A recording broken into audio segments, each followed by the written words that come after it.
माँ जब तक जीवित रही उनके बेटों ने उनकी जिम्मेदारी से किस तरह मुंह मोड़ा, यह माया अच्छी तरह जानती थी। फिर उनकी मृत्यु के बाद दान पुण्य का यह आडंबर क्यों? कितनी नेक महिला थी माँ, मिलनसार, परोपकारी और हंसमुख। राग द्वेष तो जैसे छू ही नहीं गया था।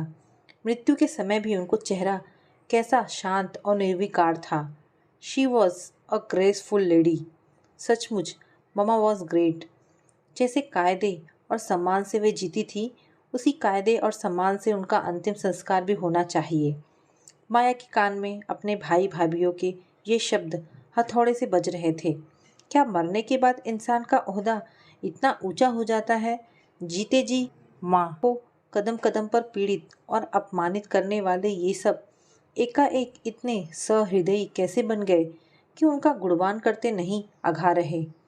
ड्राइंग रूम के फर्श पर चिर निद्रा में सोई माँ ऐसी लग रही थी जैसे बरसों का थका देने वाला सफ़र तय करके राहत की सांस ली हो उन्होंने।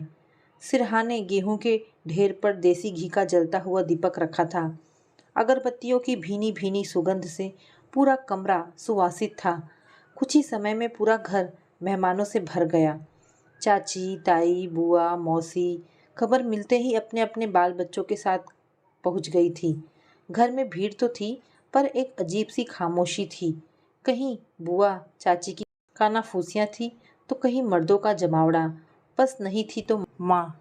माया के विवाह के समय लोगों की आवभगत करती मम्मा एकांत में बेटी के बिछोह में स्नेह विगलित दुख के आंसू पोंछती, भंडार से सामान निकालती माँ। छोटी सी थी माया तब। पापा के साथ सामाजिक पार्टियों में आती जाती, क्लबों दोस्तों गोष्ठियों के बीच उठती बैठती, समय से पहुंचती, पिकनिक सैर सपाटों वगैरह में बढ़ चढ़कर हिस्सा लेती। माँ का दपदप करता चेहरा उसे आज भी याद है। 3 बेटों की माँ होने का अभिमान, इतने बड़े चीफ इंजीनियर की पत्नी होने का अभिमान, हर आगंतुक का सम्मान भी इतना करती कि वह ढेरों आशीषें देता हुआ जाता। मम्मा एक ही बात कहती, भैया एक मेरे माथे की बिंदिया चमकती रहे और दूसरी राम लक्ष्मण भरत जैसे मेरे तीनों बेटे दिन दुनी रात दुनी चौगनी करते तरक्की करें। लेकिन देने वालों के आशीष शायद फल ही नहीं पाए, क्योंकि भरी जवानी में ही उनकी बिंदिया पोंछ दी गई। पापा के पीछे दौड़ने की आदी मम्मा एकदम से असहाय हो गई। ना जाने कितनी रातें उन्होंने यही सोचते और छटपटाते हुए काटी कि दिन वर्षों की जर्जर नाव खेने के लिए मजबूत पतवारें कहाँ से लाएंगी। दुश्चिंताओं और कम खाने पीने से उनका चेहरा समय से पूर्व ही पक गया था। बस सोचना और चुप रहना। शहर में अनगिनत रिश्तेदार मौजूद थे, लेकिन महज सौजन्य की खातिर भी कोई नहीं आता था। सच्चे अर्थों में कोई आत्मीय भी तो नहीं था। पापा की 13वीं के बाद तो किसी ने खोज खबर तक नहीं ली। बहुत सी काली परछाइयाँ, उदासी के ढेरों वृत्त पूरे घर के कोल्हू को चलाने में पस्त सांसें। फिर कुछ ही दिनों में उनका दूसरा ही रूप दिखाई देने लगा, जैसे किसी ने उनमें प्राण फूंक दिए हो। बिना पिता के 4 बच्चों को पालने के लिए जो जीवट चाहिए वह ना जाने कहाँ से उनमें उतर आया। संघर्ष की चट्टान पर उम्र को कसते हुए उन्होंने हार नहीं मानी। बड़े भैया को डॉक्टर, मंझले भैया को इंजीनियर और छोटे को वकील बनाने में जुट गई वे। माया के लिए पापा के एक मित्र ने अपने सीए बेटे के लिए हाँ कर दी तो इससे निवृत्त हो ली थी। माया अपनी गृहस्थी में मगन हो गई और तीनों भाई अपने अपने कैरियर में। फिर उनका भी ब्याह हो गया। जब तक माँ की ज़रूरत थी तब तक पर्दा पड़ा रहा, लेकिन बीवियों के आते ही संपत्ति का विवाद शुरू हो गया। वकीलों ने अपनी जेबें गरम की और किसी तरह मामले को निपटाया गया। बड़े भैया अपना हिस्सा लेकर सिविल लाइंस शिफ्ट हो गए और वहीं पर अपना क्लिनिक भी खोल लिया। उन्हीं की देखा देखी मंझले भैया भी एक 3 BHK का फ्लैट लेकर शिफ्ट हो गए। रवि और उसकी पत्नी ने स्वेच्छा से पापा के इसी पुश्तैनी घर में रहने का निर्णय ले लिया था। संपत्ति तो सबने बांट ली, माँ को कौन रखे? बड़ी भाभी बोली, माता पिता को रखने का फर्ज छोटे बेटे का होता है। माँ शुरू से ही इस घर में रही हैं, अतः उन्हें रवि के पास ही रहना चाहिए। इस पर छोटी भाभी तुनक्कर बोली, यह किसी कानून की किताब में तो लिखा तो नहीं है कि छोटा बेटा ही माँ को संभाले। जब तीनों बेटों को एक सा पाला है, एक सा व्यवहार किया है, संपत्ति दी है, तो माँ को संभालने का दायित्व भी सभी का होना चाहिए। मंजली भाभी धीरे से बोली, आप दोनों ही आपस में निपटाए, हमें क्यों बीच में घसीट रहे हैं। जब माँ की तीनों बहुओं में से एक बहू ने भी उन्हें रखने के लिए सहर्ष हामी नहीं भरी, तो बड़े भैया ने निर्णयात्मक स्वर में कहा, ऐसा करते हैं, बारी बारी से माँ को हर एक के पास एक एक महीना रहने दे। अगले महीने दूसरा स्वयं आकर उन्हें अपने घर ले जाए। रवि की बीवी तो फौरन तैयार हो गई। बड़ी भाभी ने भी मन महसूस कर प्रस्ताव मान लिया, लेकिन मंजली भाभी बड़ा कुनमुनाई। वह मुश्किल अलग घर गृहस्थी बसाकर वे सुख से जिंदगी जीने के अपने सपने देख रही थी। अब हर तीसरे महीने ये जबरदस्ती की मुसीबत वे क्यों कर झेलती। वैसे भी उनकी माँ से पटती भी नहीं थी। छोटी छोटी बातों पर झड़प या तकरार हो ही जाती थी। बौखला कर बोली, आप लोग अपने निर्णय जबरदस्ती हम पर क्यों थोप रहे हैं? एक बार माँ से पूछ तो लीजिए। परोक्ष में मंजली भाभी ने काफ़ी समझदारी से काम लिया था, क्योंकि वे जानती थी कि माँ की रवि और उसकी पत्नी से अच्छी बनती है, इसलिए वे उन्हीं के साथ रहना पसंद करेंगी। और माँ ने अपनी स्वीकृति भी दे दी थी। सर्वसम्मति से एक प्रस्ताव पारित हुआ। महीने की हर पहली तारीख को दोनों भाई माँ की मेंटेनेंस का खर्चा आधा आधा करके रवि की बीवी की हथेली पर रख दिया करेंगे, और इस तरह दोनों भाइयों भाभियों ने अपने अपने दायित्वों की इतिश्री कर ली। माया को याद आया, माँ कहा करती थी, एक तेरी ही चिंता है री माया, बाकी तो मेरे तीनों बेटे हैं, इनके कंधों पर चढ़कर चली जाऊंगी तो स्वर्ग के द्वार खुले मिलेंगे। स्वर्ग नरक तो किसने देखा। फिलहाल माँ तीनों बेटों के बीच बट गई थी। माया कभी छुट्टियों में माँ से मिलने आती तो बुझे मन से लौट जाती। रवि की बीवी माँ से ऐसा कटुतापूर्व व्यवहार करती कि उससे माँ की दुर्दशा देखी नहीं जाती थी। बात बेबात टोकना जैसे उसका शगल हो गया था। कभी कहती, इतना सारा तेल सिर में डाल लिया है, चादर तकिए का क्या हाल होगा। कभी कहती, पता नहीं कितनी बार साबुन से हाथ मुंह धोती हैं। अब इस उम्र में इतना बनने संवरने का ना जाने क्या शौक चढ़ा है। कैसा बुरा लगता था। माँ से मिलने का लोभ ही तो था जो नैहर की इन गलियों में खींच लाता था उसे।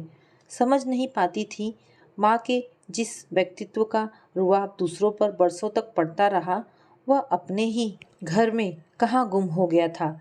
कभी कभी इन व्यंग बाणों से तंग आकर माँ का मन करता बड़े या मंझले भैया के घर हो आए, पर कोई बुलाता तब तो जाती। एक दिन रवि भैया का बेटा रिंकू टॉफियाँ खा रहा था। माँ ललचाई नज़रों से उसे देख रही थी। माया दूसरे कमरे में कपड़े रखने गई तो अचानक उसने जो सुना उस पर उसे विश्वास ही नहीं हुआ। वह माँ ही थी जो रिंकू से टॉफ़ी मांग रही थी। एक टॉफ़ी दे दे रिंकू। बड़ी माँ, तुम्हारे दांत खराब हो जाएंगे।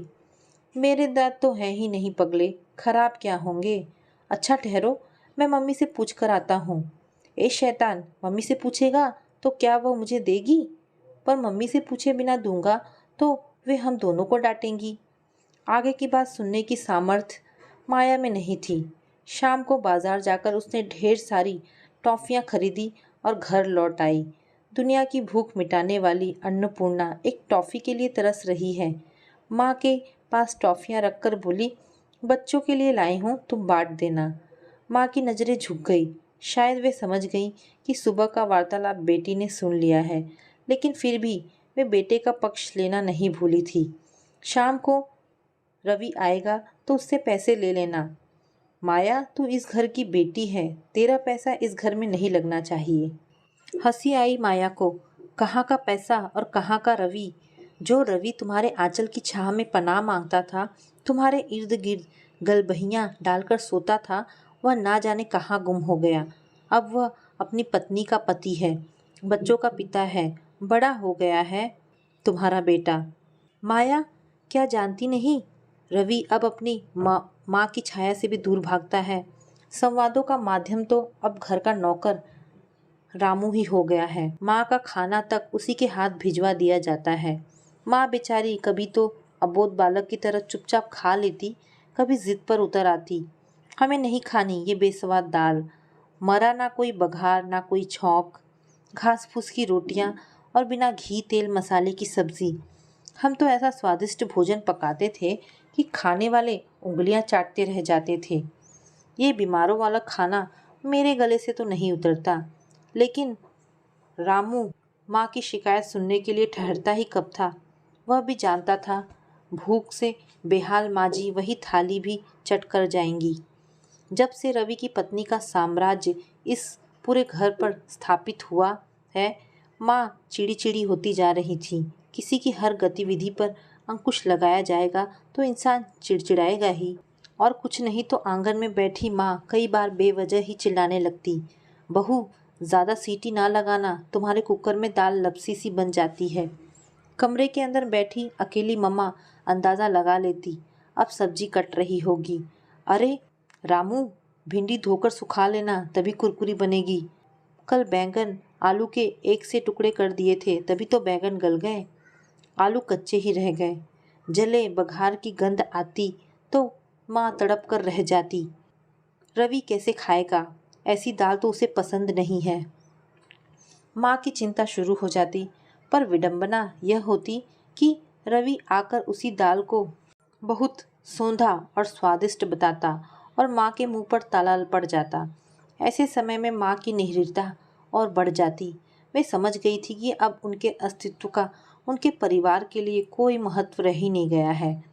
अकेलेपन और सूनेपन से उन्हें खौफ सा महसूस होने लगा था। इस खौफ से निजात पाने के लिए वे जब तक ईश्वर से प्रार्थना करती कि उन्हें अब इस संसार से उठा ले, और ईश्वर ने उनकी सुन भी ली। माँ को भयंकर हार्ट अटैक आया। तीनों भाइयों ने मिलकर उन्हें शहर के सर्वोत्तम नर्सिंग होम में दाखिल करवाया। दोनों बड़ी भाभियाँ बारी बारी से अस्पताल में रहीं। रवि की पत्नी भी स्वादिष्ट पकवान डिब्बों में भेजकर माँ की सेवा में अपना योगदान देती रही। मंजली भाभी मौका मिलते ही कह डालती, अब जैसी भी हैं हमारी माँ ही है ना, सेवा करना हमारा फर्ज है और हम कर भी रही हैं। बाकी उन्होंने जैसा व्यवहार हमारे साथ किया है हम ही जानते हैं। लोग हैरानी से उन्हें देखते, अटकलें लगाते और चले जाते। ना जाने माँ ने कौन सा कहर ढाया था इनके ऊपर। माया सोचती रह जाती। माँ ने 2 दिन बाद ही दम तोड़ दिया था। आनन फानन में उनका निर्जीव शरीर अस्पताल से स्थानांतरित कर घर ले आया गया। मोहल्ले और समाज बिरादरी के लोग का जमघट लग गया। तीनों भाभियां जोर जोर से विलाप कर रही थीं। 13वीं के दिन महापात्र को सामान देते समय मुंह से दुपट्टा दुबाकर सुबक पड़ने वाली माया पीछे से आते संवेद रुदन को सुनकर हिचकियां दबाते हुए बड़े भैया से बोली, भैया आपने इन सबको ढोंग दिखाने के लिए क्यों बुला लिया? ये वही बुआ चाची हैं जो जिंदगी भर माँ को ताने मार मार कर छिड़ती रही हैं। पास ही अजीत भैया खड़े थे। अपना गुस्सा दबाकर बोले, क्या कहें, क्यों बुला लिया? ना बुलाते तो शिकायतों का अटूट सिलसिला हमें उम्र भर जीने नहीं देता। हमें भी समाज में रहना है और यही लोग समाज हैं। आज के सगे भाई बहन कल रिश्तेदार और परसों समाज बन जाते हैं। माया जरा गुड़िया को हलवाई से 2 लड्डू दिलवा दे, कब से रो रही है। पसीना पोंछती बड़ी भाभी आई और गुड़िया को माया के हवाले करके कमरे से बाहर निकल गई। भाभी अभी रो कौन रहा था? माया ने तनिक हैरानी से मंजली भाभी से पूछा। अरे वह मैं ही थी, मंजली भाभी बोली। इस मौके पर जब कढ़ाई में पहली पूरी पड़ती है तो रोया जाता है। बड़ी भाभी जरा बाहर निकल गई थी, इसलिए मुझे ही पहली पूरी डालने की रस्म निभानी पड़ी। जीते जी दंगम दंगा मरे पछाए गंगा। माया का चेहरा गुस्से से तमतमा गया, लेकिन माँ की तीनों बहुएं पल्ले से सिर ढांपती कमरे से बाहर निकल गई थी। कुछ ही देर में उनके औपचारिक रुदन का स्वर वातावरण में फैल गया। कुछ औरतें उनकी पीठ पर हाथ फेरते हुए उन्हें चुप कराने लगी। 13वीं के दिन तीनों भाइयों ने बढ़ चढ़कर खर्चा किया। तरह तरह की मिठाइयाँ, नमकीन, हलवा, पूरी लोगों को खिलाए गए। पंडितों को मुँह मांगी दक्षिणा दी गई। अनाथालयों में दान दिया गया। जीते जी माँ को सम्मान, सेवा, आदर, प्रेम भाव ना देने वाले ये तीनों भाई भाभियाँ कल शायद अपने अपने दायरे और अपनी अपनी दुनिया में कैद हो जाएं। लेकिन तब क्या उन्हें उस निरीह वृद्धा का, जो दुर्भाग्य से उनकी माँ थी, ख्याल नहीं आएगा? दया आ गई माया को उनकी नासमझी पर। बड़े भैया और मंझली भैया हिसाब कर रहे थे। 200 कंबल भिखारियों को दिए, अनाथ आश्रम 1000 रुपये, ब्राह्मण भोज पर 5000 रुपये लगे, शैया दान पर 9000 रुपये, कुल। भैया छोड़ो पैसे का चक्कर, मैं अभी 20,000 का चेक काट देता हूँ, बाकी आप देख लेना। यह रवि था, माँ का छोटा लाडला बेटा। समाज के सामने इंसानियत और शराफत का मुखौटा चढ़ाए तीनों भाई स्वयं में फूले नहीं समा रहे थे। हंसी आई माया को। जीते दिए ना कोरा, मरे पछाए चौरा। उसकी आंखों के सामने रिंकू से टाफ़ी मांगती माँ की तस्वीर घूम गई। तो दोस्तों, ये कहानी आपको कैसी लगी मुझे कमेंट करके अवश्य बताएं। अगर आपको कहानी पसंद आई हो तो प्लीज़ इसे लाइक एंड शेयर करें। धन्यवाद दोस्तों।